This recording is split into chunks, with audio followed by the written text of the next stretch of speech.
So this reenactor, this Donald dude that got caught selling fake tribal IDs, he claims his tribe doesn't need federal recognition, but he listed it as a federally recognized tribe. Just major pretendian vibes, and I called him out for his shit. But look at what I found posted by Real Seminole in 2012. These people have been faking Yamasee ancestry for a while. So there's a group that I'm seeing a lot these days that call themselves the Yamasee Muskogee Nation. They were at a recent reenactment in St. Augustine, and a couple powwows. I imagine what they will try to participate at the Day Battle reenactment and other events in the near future. No, they are not the Cox Osceola group from Orange Springs who have changed their tribal lineage at least 16 times. From Sioux to Yamasee, Miccosukee, yes, New Soto, Muskogee group has appeared. Will it ever end?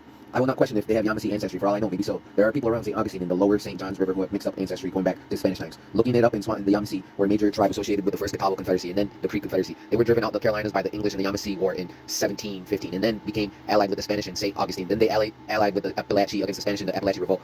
They were somewhat welcomed by the Seminoles. Whatever was left after being killed by both English and Spanish, but they were in subservient position to the Greater Seminole.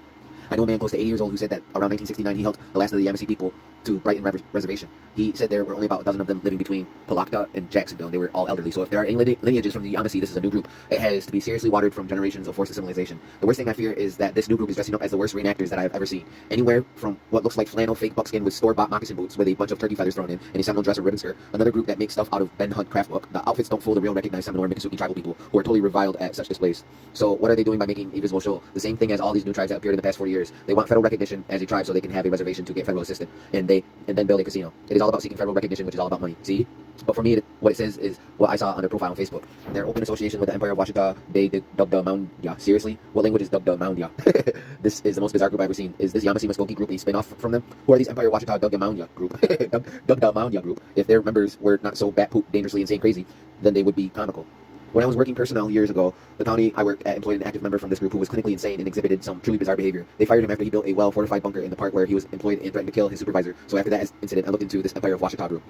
The Empire of Washita group was raided by the feds for tax evasion in about 2000. The feds confiscated computers and material used to sell memberships to people in 48 states and 10 countries with printed passports on their own currency called mound money. Oh my god. I am not making this up. Their empress claims to be from a long line of royalty descended from the illegitimate heir to the Louis XIV of France. Wow. Who also claims to be the real owner of Louisiana Purchase. Oh, I think this is that Empress Rubber, what's it called? But they've been working for years suing the U.S. to get it all back. Of course they are.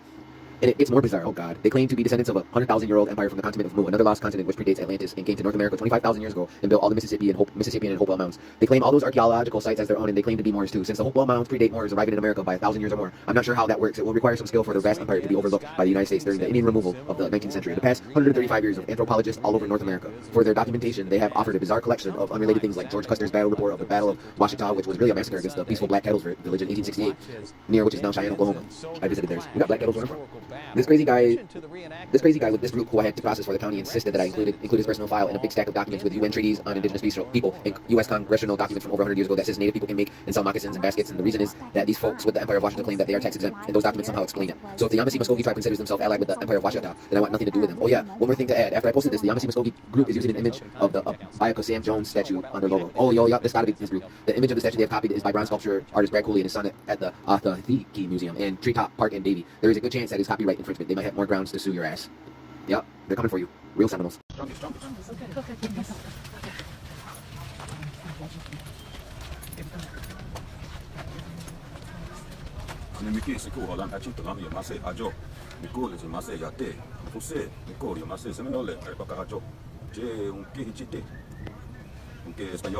No.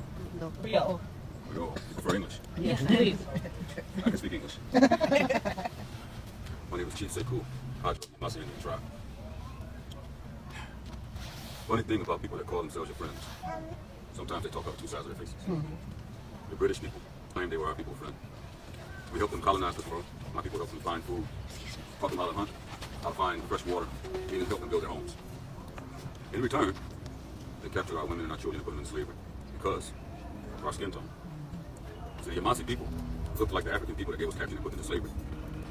And we understood what slavery was, but we had a different form of it. Because we don't see people as something you can own. The Creator said that all of us are free. When we're born free. That means we have the right to choose, eat, drink, or do who, be who, whatever we like. We understood this. The biggest violation that the British did was they captured our women, not knowing that our tribe is run by our women. We're a matrilineal society.